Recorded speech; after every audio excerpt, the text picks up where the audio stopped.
Hello friends, for today's video I'm doing both a combination of a non-spoiler review and a spoiler review for Guns of the Dawn by Adrian Tchaikovsky.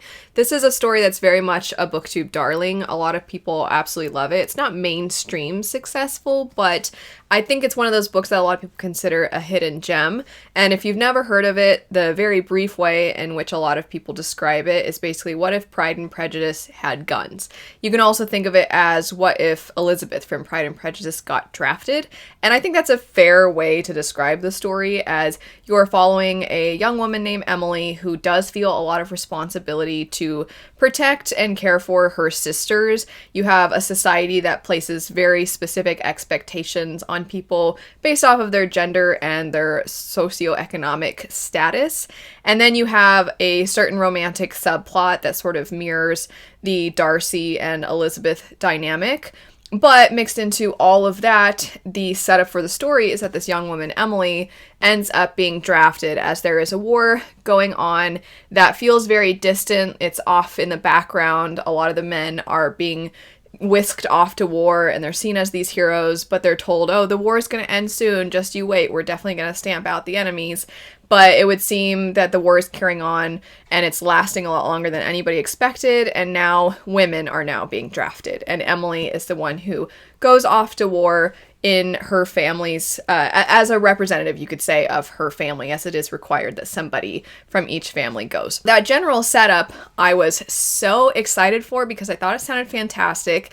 You can probably figure out and piece together by that synopsis that it is relatively low fantasy. There is a tiny bit of magic, but it's very, very, very minimal. It does play a role in the story. It's not like it exists off in the distance but doesn't ever actually contribute to any plot points or anything. It does, and it does, I think, make the concept of there being kings and bloodlines have a more direct impact, as a lot of times you see in historical fiction or historical fantasy, there is a person that has to keep the bloodline going, and you're like, yeah, but why? And when you throw in magic that is specific to the royal line, I think the author did do some interesting things with that. But just to be clear, it's not like you have allomancy where the soldiers are flying around and killing each other with pieces of metal. You know, it's not anything like that. It's very much rooted in pretty much our own history, or at least feeling like our own history, as if it could have been a story that took place in our world. It's just you threw in that additional element of the reason why a person is on the throne is because their family line has some magical powers. More legitimacy to their claim. Even though I was very excited for the story, and I'm open to both epic fantasy and then low minimal magic type of fantasy. I like historical fantasy. There's so many things that I really enjoy. I didn't end up caring for this book. I was actually quite frustrated by it, and I feel really alone in that, but I think a lot of you know that my goal is not to deter people from picking up works, even if they didn't work for me. So in the non-spoiler section, I'm going to try to remain relatively neutral. I'll let you know my thoughts on some of the elements, but I'm not trying to get you to not pick up the story. In the non-spoiler section, it is going to kind of be like just informative, and you can decide for yourself if it's something you want to pick up. In the spoiler section, though, I am probably going to end up ranting a little bit.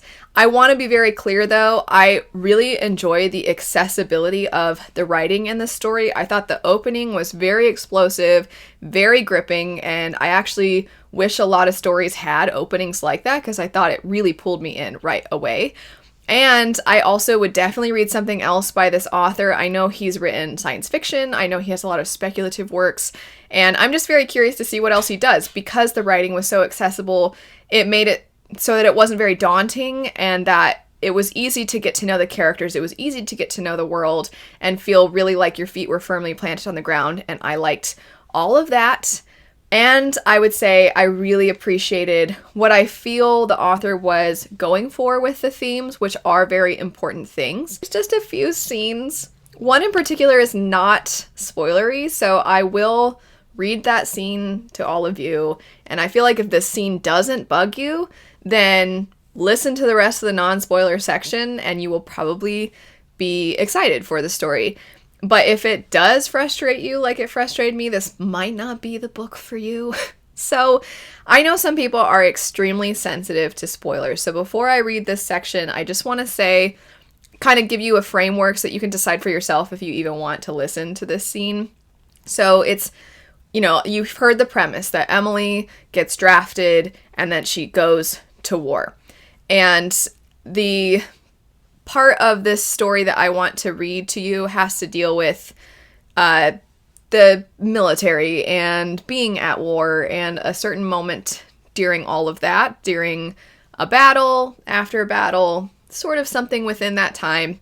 If you care very much about every individual scene in the story, you want the synopsis and then you want everything to be very vague, maybe skip over this. But this doesn't reveal, does this person live? Does this person die? It's not going to tell you, does our character get captured? Do they get defeated? Do they win the war? It's not going to reveal any important things like that. I don't want to say too much else. If you are somebody who's extremely sensitive to spoilers, if you don't even like any scene being depicted in any fashion or read in any way, you don't even like hearing quotes or things like that, then I'll have a timestamp so you can skip over, because I understand some people are very sensitive to spoilers. For those of you that are like, no, I feel like if it's not going to give away plot points, then it's fine. A little setup for this scene. Our character, Emily, is trying to decide on behalf of her soldiers if she fights some enemy soldiers that she runs into, or do they surrender and probably become prisoners of war. And it's definitely a very heavy responsibility that's placed on her shoulders. This is not a decision to be made lightly. And this is a character that I had heard so many people say, like, she's so smart, she's so resilient, she's so inspiring. I was really ready to see how is she going to handle this situation. And this was the scene for me that ultimately really solidified, there's other things that we'll get into, but this scene, I, a number of times, reread this scene. Because when it first happened, I was like, wait, what? And then I reread it and I'm like, that can't be what just happened. And then I read it again and I'm like, I guess that's what happened. And then later I told my husband about it. We were in the car. I could tell you exactly where we were going. And I was telling him, I'm like, oh my gosh, this scene. And I told him about it. And then again, I questioned myself, like, that can't possibly be what happened. And so much of the story is rooted in, or I thought it would be, realism, and it's adult fantasy, so I thought we would kind of really get into some of the nitty-gritty, to put it lightly. And I was like, this feels like the most plot armor sort of thing. So even after I told my husband, I questioned myself again. So then I looked at it and I read it to him and I'm like, okay, I'm not out of my mind. That is what happened. And then I told my friend about it and I did it again. I'm like, I feel like that can't be what happened. It's what happens. And now I'm going to tell you.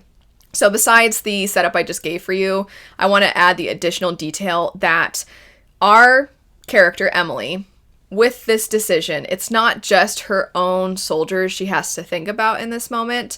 And then the same goes for the enemy. It's not just their own soldiers that they have to think about in their lives if they do get into a fight. The enemy has the advantage. They have more people. They will win more than likely if they get into any kind of fight in this moment. The setting is this very swamp-like area that's far removed from cities that all our characters are from.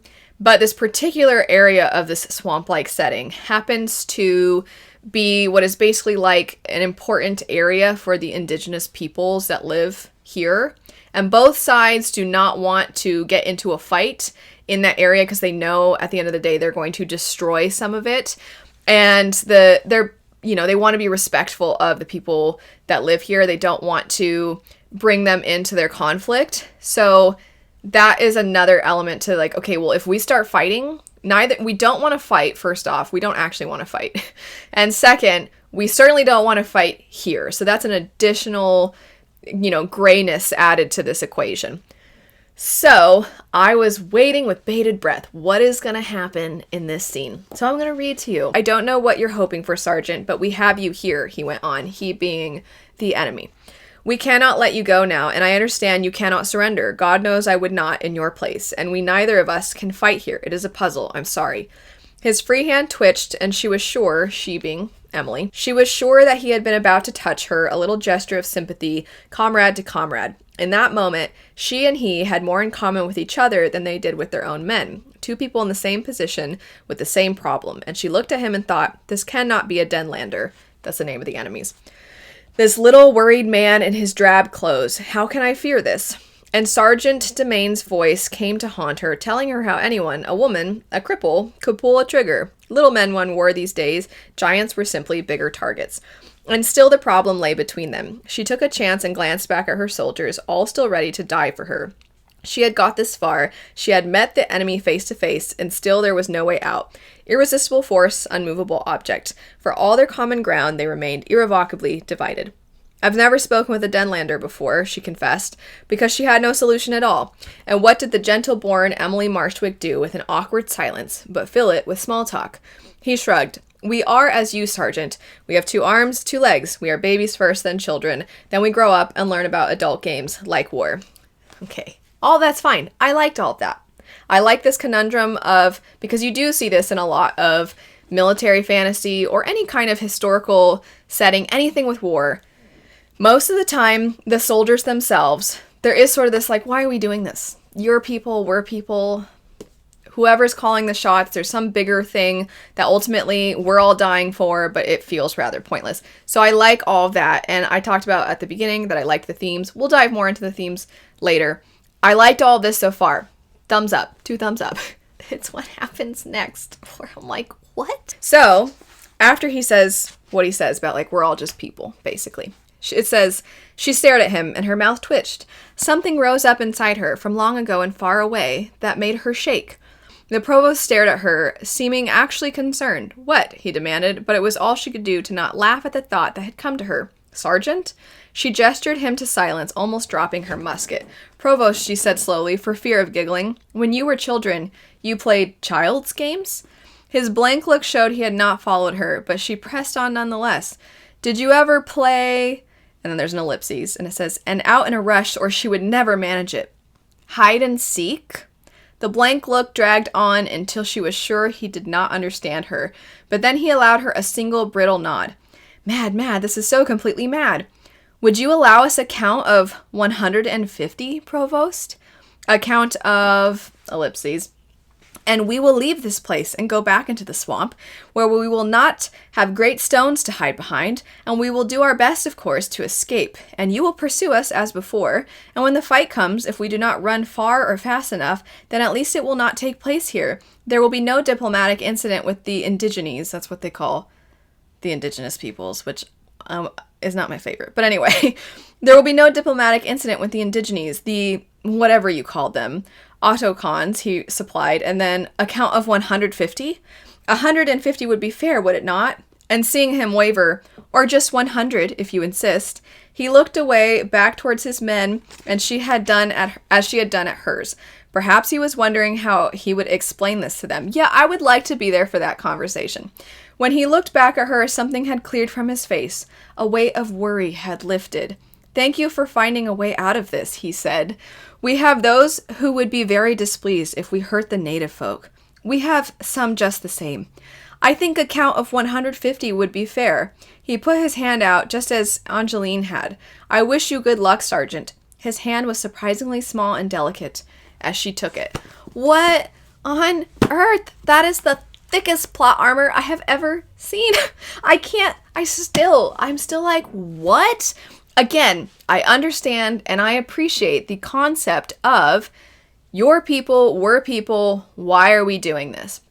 That's not even kind of sort of though what ended up happening. And again, this isn't like, oh, he was so glad she found a solution. How? Just let them go then. What is the point of being like, wait, hide and seek? Sure, we'll close our eyes and count to 150 and then you can go along.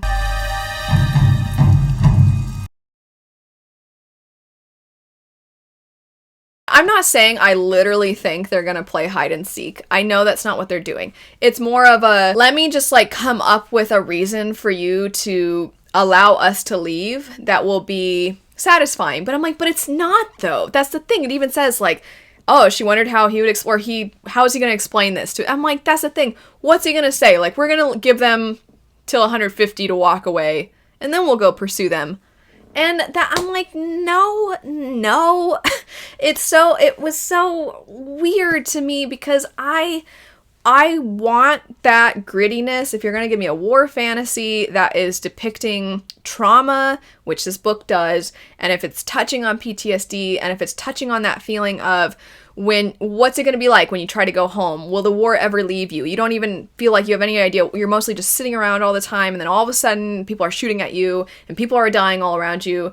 And then now you're sitting around again, and I guess you just think about those things, except for now you have to stop thinking about those things because how do you even process that? Nobody's there to help you process that. Oh wait, now we gotta shoot at each other again. I get the chaos of war, the stupidity of certain battles, all these things. I like all that in a story, and I really like when there's those moments of you're soldiers, we're soldiers, what are we gonna do? But don't suggest hide and seek. Am I alone in this? And maybe I am, and that's fine. Lots of people love it, so obviously I must be pretty alone. But I think why this frustrates me is, again, to reiterate, I like exploring realism in war. I like that concept. I cannot imagine, I'm trying, even now, conflicts occurring now, where there's the potential of people being taken as prisoners of war or just being shot down. I can't imagine if they're like, wait, did you ever play hide and seek as kids? Him saying thank you for finding a way out of this, but I'm just like, but she didn't. I really still don't understand why he couldn't have just said, we just didn't happen to see you. Or he could have been like, oh, we were mistaken and we thought those were just shadows from the tree. Whatever, right? Like a wink, wink. You were never here. We never saw you. That's okay. Just do that. I don't understand this idea of we really don't want to hurt you, but we have to. What if we played hide and seek though? Thank you so much for getting this taken care of for us. So anyway, I hated that scene so much. It was just, there's already things about this I wasn't loving, which is fine. But that scene, it just took all of the realism. And it was one of those scenes where I just couldn't not think about that scene. I really tried to be like, all right, well, I didn't like that scene, but we'll move on. But it really lingered with me, and I was pretty baffled. So that was one of the oddest scenes I have encountered in a story. Do you see what I mean, though? Where I was like, would you have had a similar reaction of, wait, hold on. So they just I didn't skip over anything, in case you're wondering. That is exactly that scene. I did not leave anything out. I made sure that you had the information you needed before getting to that scene. But anyway, let's move on with the rest of the non-spoiler section, and then we'll get into the spoiler section of this. So, I want to start with the themes, because I talked about those themes first, and I just want to say a few more things. I do think that the concept of PTSD was executed well, and I think that there was a lot of effort put into the way in which you have to shut so much off and then try to push on, and how do you even begin to imagine a normal life again after you've gone through all of this? How do you not feel like the war is always with you, there's always an enemy around? I think if you like those kinds of themes, I actually just recently read the second book in the Sworn Soldier series. So the second book would be What Feasts at Night by T. Kingfisher, and in a new fantasy releases wrap up, I read a section from that I think depicted the way in which it doesn't leave you so incredibly well. So if you're somebody who likes that, then you might really enjoy a lot of what this story has to offer and some of those deeper, more impactful elements. And I think you might also really appreciate the Sworn Soldier series, which is actually horror. It's a horror series. Currently there's 2 books and they're both novellas, so they're incredibly short. But the examination of PTSD, I think, is done very well. And then I think propaganda is a huge thing in this story. You can probably guess just from the setup where you have all these men are going off to war and, oh, we'll be done with the war soon. Okay, well, if that's the case, why are we drafting women? So very much you pick up quickly as the reader. There's more going on. Obviously, things are not as perfect as they're making everybody believe. Why is the war lasting so long? You can figure it out as a reader, but the characters have a certain view of their own country, and it is part of what keeps them going. It's part of what keeps them loyal. And I think once again, if you really like those things, something like Sword of Kaigen, I don't think too many other things explore propaganda better than Sword of Kaigen, and how much it costs to not only resist what you've been told, but to then go against it, what can happen and how bad it can get. I think Sword of Kaigen does that exceptionally well. And then I think Fireborn does the what if you were part of the ruling class, you could say, although they're trying to dismantle ruling classes. But what if you're a part of the group of people that make the decisions about who gets what and how things function? Then you start to see how people rationalize, like, well, we can't have the masses know this, or we can't have the masses be educated about this particular topic, or, you know, it's for the best if they don't have this information. You kind of see the way in which they tell themselves, better that we put this information out there, because that's what'll keep order. So you see the way in which it kind of exists on that end, whereas Guns of Dawn is looking at just the everyday person and how it is deeply ingrained in them, how it affects every decision they make, their ability to see things from a differentiated view. And I did really like all of those elements quite a lot. One thing that I might have heard other people talk about, and that I had as an expectation going into this, just because of how people talk about the character Emily, and the fact that we're looking at a society that very much has gender roles. And obviously Emily is sort of breaking against, or is breaking out of those, or pushing against them. There's almost like this Mulan feeling to it in a sense. I thought we were going to see a lot more of the women soldiers alongside Emily, that we would get a lot more about what it's like being a woman in those situations, especially in places where women previously weren't allowed. There were some, I think, attempts at that. I don't think, for my personal taste, they were executed as well as the other themes were. So, for example, almost all of the well fleshed out characters are all men that Emily becomes friends with. So even though she has a whole group of women that she ends up enlisting alongside and being trained alongside, once they mix the forces together, you really see her kind of just go over to where the men are. And to some degree it makes sense, because she has a family member that she knows that she finds, and so she kind of sticks by them.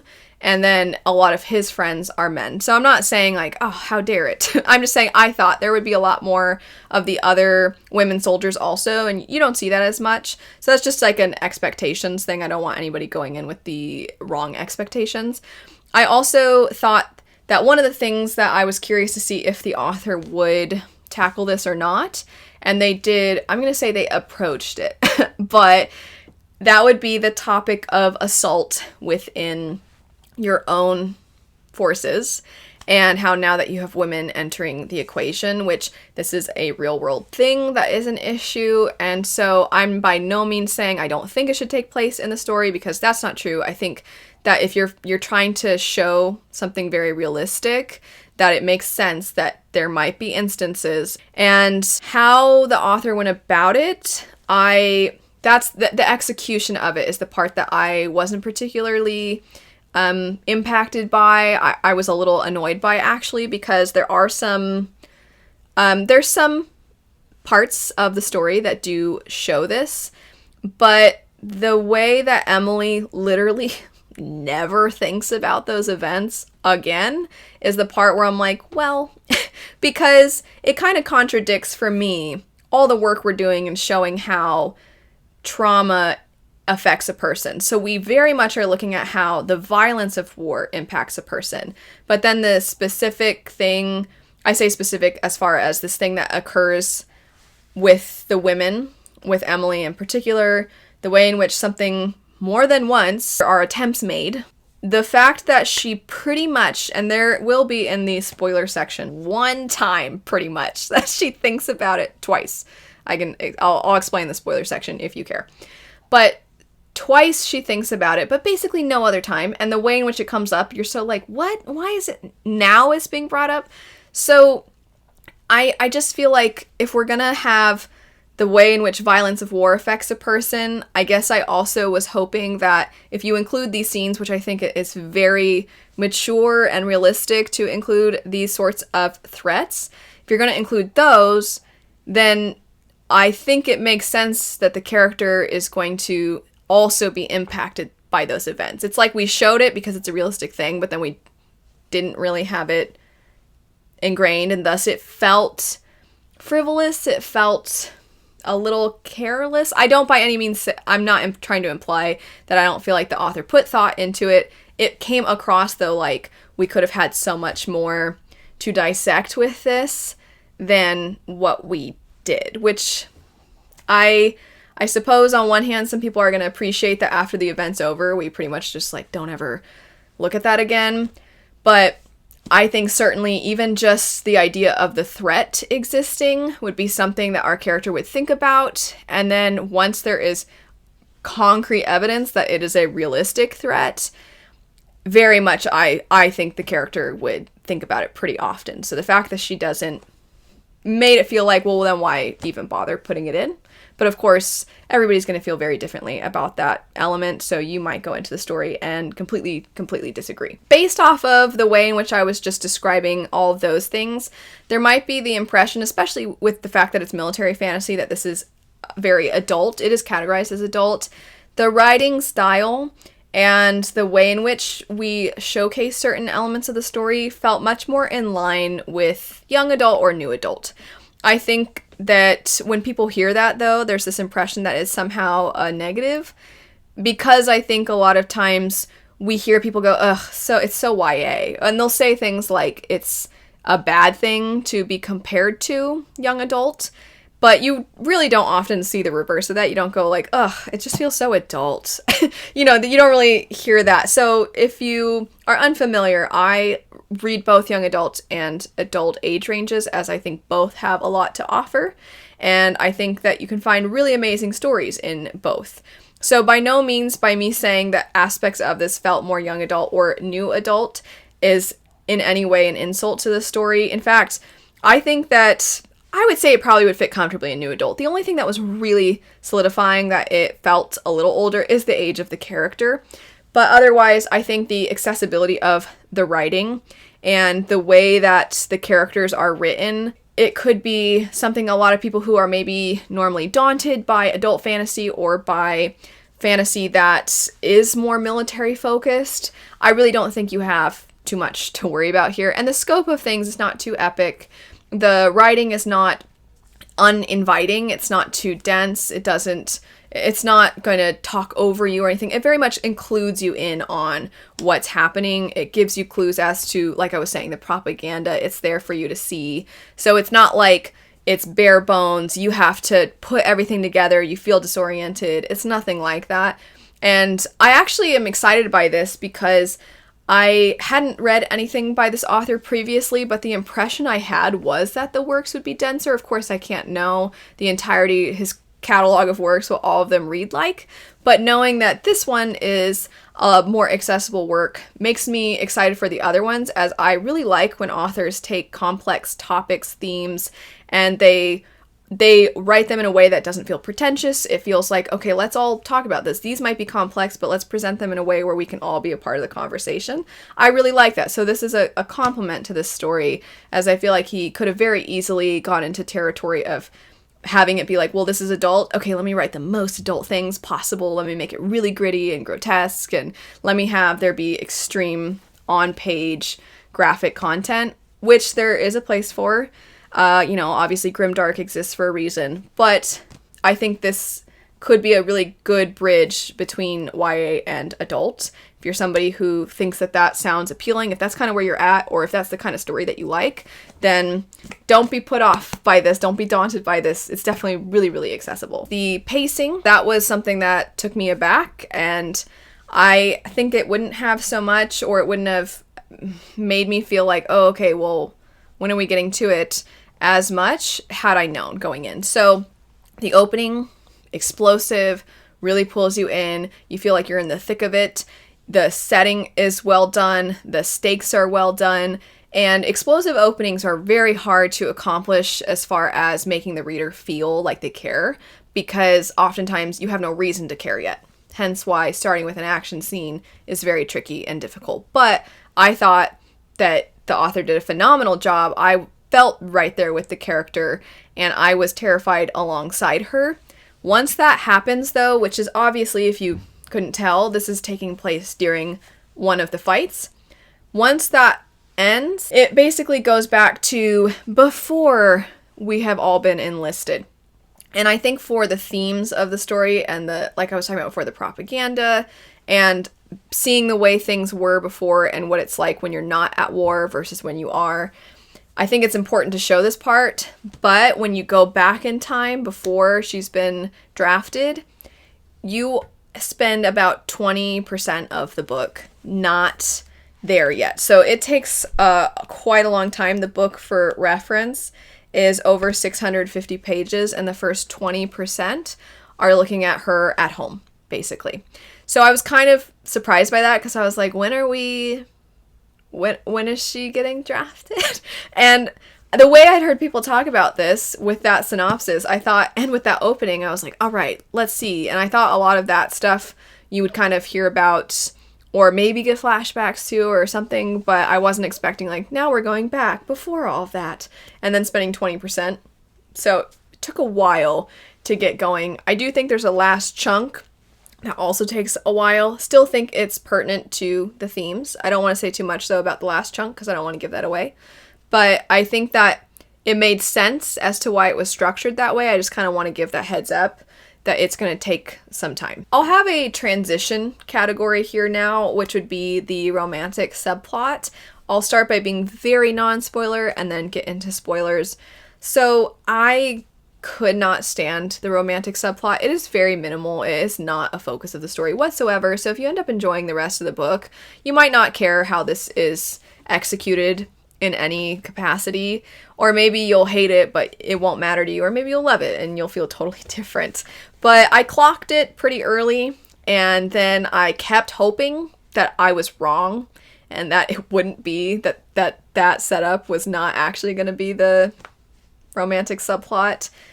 And the reasons why have to do with spoilers, but I just think that we talk about so often the things that frustrate us in romantic subplots. I did a whole video where I asked all of you, what are the things that you are tired of seeing in fantasy romance or romances in fantasy books, whether they be a big focus or not, and just in genre, whatever genre in general.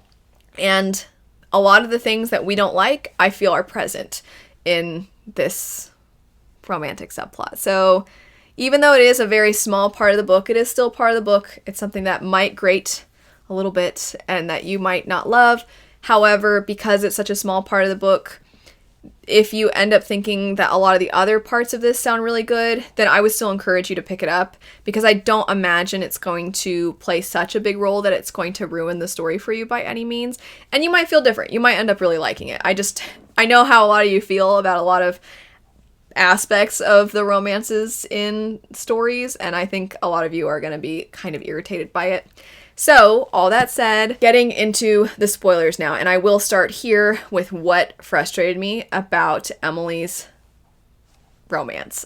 I do understand that enemies to lovers is a very popular trope within romances, and I'm not opposed to it. I have said many a times and outlined the ways in which I think it can be done, and I feel like there was the potential for this to have it.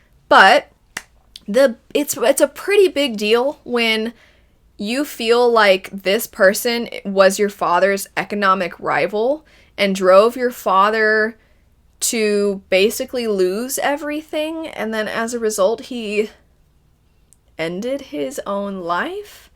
Pretty hard to come away from that.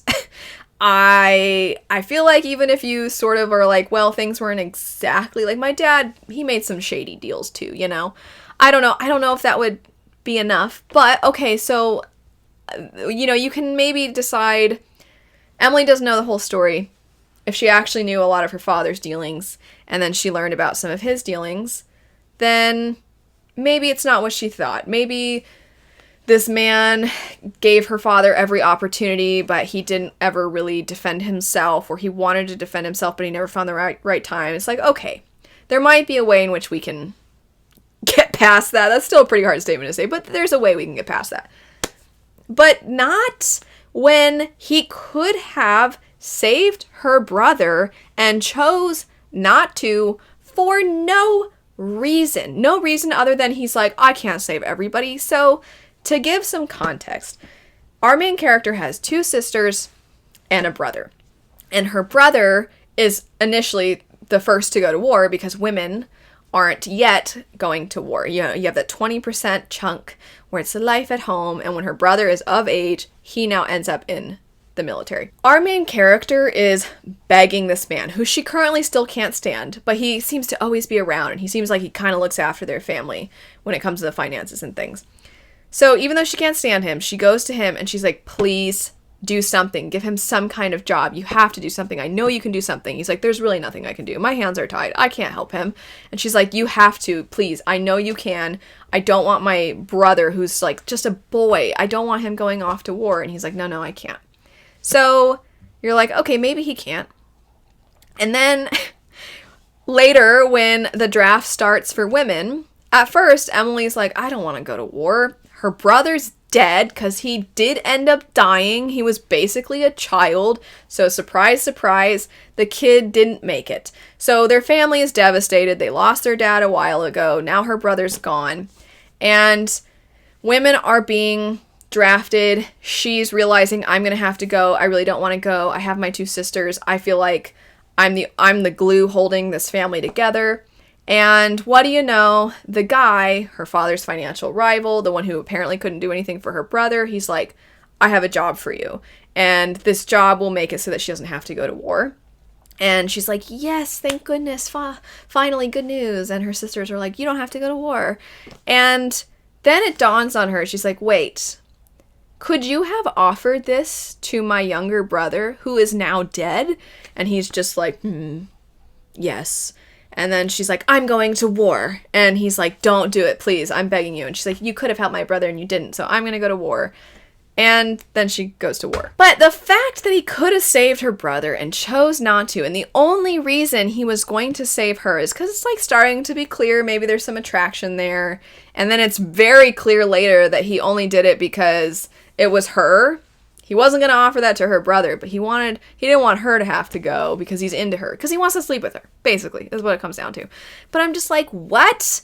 What? And her rationale is it's like a mantra. She tells herself this all the time. She's like, he's never lied to me. He's the only person who never lies to me. He could have easily told me that this position wasn't available when I asked about this being available to my brother, but he told me the truth, and he could have had me. He could have had everything he wanted, but he told me the truth. Thus, he's a good guy. And I'm like, no, he's not. He's really, really not. I cannot imagine if somebody that I went to and I begged, please don't let my family member go. If there's something you can do about it, please do something. And they're like, I can't. Which also means he doesn't always tell her the truth. Because if he always told her the truth, he would have told her then that he could have and was like, I'm not gonna do this. So he did kind of lie to her in the past. Doesn't matter. Maybe the wording was like, made it unclear and it wasn't a direct lie. I don't know. It doesn't matter. She tells herself all the time he's an honest guy. And I guess who cares if he could have saved your brother and didn't? So I tabbed a part that I'm just like, Emily, come on, have higher standards. So she's thinking about the fact, like, he could have had everything and he chose not to. She's thinking about that moment. And it says, because they send each other letters throughout the book. If she wrote back now, acknowledged his love, accepted his love, and then some Denland sharpshooter made an end of her the next day, ellipses, she would have given him the world and then snatched it back in one swoop. She recalled so vividly, there's an exclamation point, that's why I read it like that, his face when she had gone to him and her brother's death had stood between them. How much worse for him to have her and to lose her forever, all at once. She herself would not place such a value on her own person, but every line of his letter, every character that he sketched out, spoke of his mind. And I'm like, wait, how much worse for him to have her and to lose her forever? So it was actually it was so much harder for him. It wasn't a difficult decision for him to tell her the truth, that he could have helped her brother and chose not to. Poor him. And I'm like, what? No, Emily, come on. Come on. This is one of those examples where I'm like, I'm all for characters finding love and smooches and comfort in each other and support in each other. But this is one of those instances where I'm like, stay single. what are you doing? This man is not with your time. Am I the only one? I can't fathom. No. All right. So anyway, switching out of the romance category, getting into the assault element of this, and I did say, I would address the specifics, so these are the specifics here. There is a soldier that tries to assault her pretty much after the chaos of a battle, and he's like, well, this is the perfect opportunity, I'll get from you what I want. And then she realizes, like, he'll probably kill me, and then nobody would know any different because they would think I was just killed by the enemy in this battle. So she ends up killing him. Doesn't think about this event really at all until, that's right, she's assaulted again. And there's a guy that, like, comes into her room. He's one of the, like, the wizards, these people that have the fire power that is bestowed upon them from their king. And he's a horrible guy. We know he's a horrible guy because he torches. Well, I guess technically he does because it's fire powers, but I was going to say he tortures prisoners of war. And even if they have no information left to give and it's pretty obvious, he has fun with harming people. So this guy, he realizes, like, I'm an older guy. If I want my legacy to continue, I gotta have a kid. And that's what women are for, right? Making babies. So you just lay there and I'm going to impregnate you. Which I'm like, buddy, you might not even succeed the first time. You know that, right? It's not like one time and you're good. But anyway, he's like, I must put my stuff in you so that you have my child and then my legacy can continue. And obviously she's like, no. She defends herself, but this guy has a lot more strength than her. So she ends up, like, in protest to him. This is a serious situation. I don't think this is funny at all. But she ends up saying, like, someone else tried to assault me and they're dead now. That's the only time that she thinks about the first assault is when she's like, getting one in on this guy. Like, you know what? The last person that tried this on me, they're dead. And I'm like, oh, so that did happen. Because I'm kind of like, you would think about that event, or at least it would linger with you in some fashion, but it's really only brought up when the second person decides they're going to assault her. So anyway, fortunately, both times, these assaults are not successful in going all the way through with their intentions. So that was, I'm glad. But at some point, Emily is thinking about all the people who have died in this war, all the people they've lost, people she knows, people she doesn't know, people she saw die and she didn't even know their names, kind of thing. So she's reflecting. And it says, so many, Emily thought, thinking over the roll call of the dead. So many she could not name, so many she could. The colonel, who had died in her arms, Justin Lascari the warlock, and Master Sergeant Sharkey, attempted rapists both, and consigned to their unquiet graves. But I'm just like, why are they two of the first people? Not the very first, second and third. But I'm like, of all the times for her to finally think about who's dead, it's like my sergeant and my friends, and also those two guys that tried to assault me. And I'm just like, now they come up, I guess. It kind of makes sense if she always shut off and it's like, I'm never even thinking about those guys again. But I just felt like this was a little odd. This is like a nitpicky thing. It just irritated me because I really wish we had done a little bit more with these scenes and the impacts of them on Emily. And it seems like this is, because I kept waiting, like, when is she going to think about this? When is this going to manifest in some fashion? And then that's it, when she's thinking of the roll call of the dead. Last thing I'll say, while I do appreciate the propaganda that we're seeing in this, how hard it is to break out of that, the way it can completely alter your, honestly, like, your reality. There is one detail that felt a little unnecessary. So Emily's brother-in-law, her sister's husband, is the one that she is able to find when she goes to war, and they're friends and they hang out, and then she gets to know people through him. And he's really nice. I like his character a lot. But when you see that first 20% chunk, her sister, who has a small baby and is constantly like, I don't ever hear from my husband, and I know the man knows how to write because he had like a press, like a printing sort of thing. And she's like, I know he knows how to write, he can contact me. I never hear from him. I don't even know if my baby has a father. And at some point, they do find out that he is indeed alive. And then it makes the sister wonder even more, like, why isn't he writing? Other people get letters from their loved ones. Why won't he write?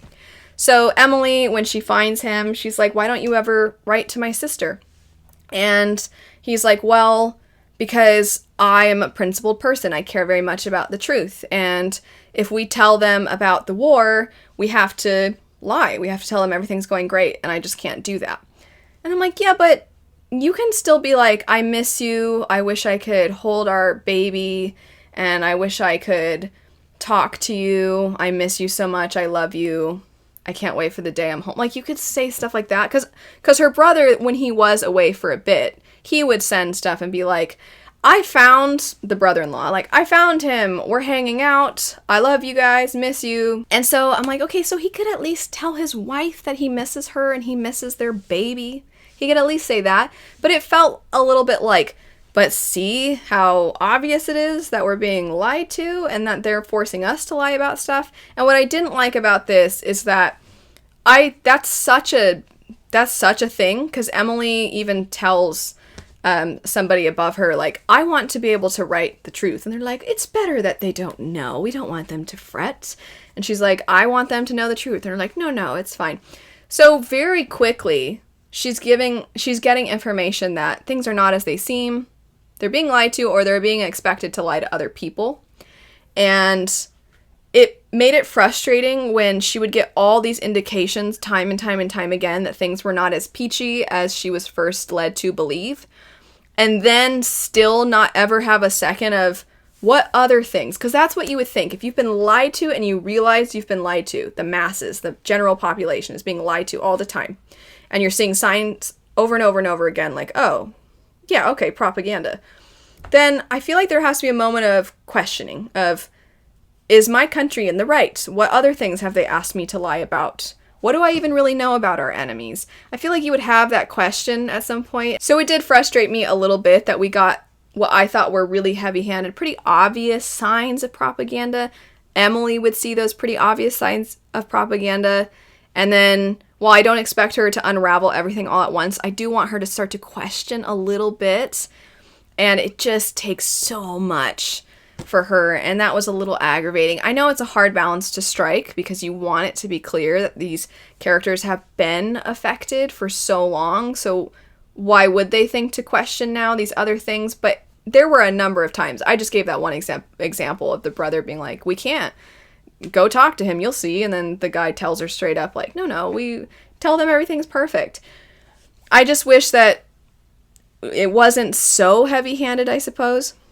So when you're giving the reader these really, really obvious things, I think I would have either preferred some subtlety or additional subtlety. I wish there had been things that were a little bit more nuanced, and that you were gathering, like, I don't know if everything is as it seems. I guess I didn't love it being so extremely obvious to the reader, and then Emily getting so many signs and taking so long. I just wish there was a little bit more of a balance there. But that's going to be such a personal preference from person to person. Anyway, that's it for some thoughts on Guns of the Dawn. It did a lot of things really, really well. And I am definitely interested in reading other things by this author. It's just the things that didn't work for me really didn't work for me. So it resulted in me not ultimately loving this story. But hopefully a lot of you didn't feel as frustrated by the things that frustrated me. Hopefully, in fact, you felt differently and you actually appreciated them or enjoyed them for various different reasons. But thanks so much for watching. If you do want to mention any spoilers, just make sure to write spoilers in your comments so that anybody who comes to this for the non-spoiler portion doesn't have anything ruined for them. Thanks so much, though. I hope you have a great rest of your day, and I'll see you later. Bye.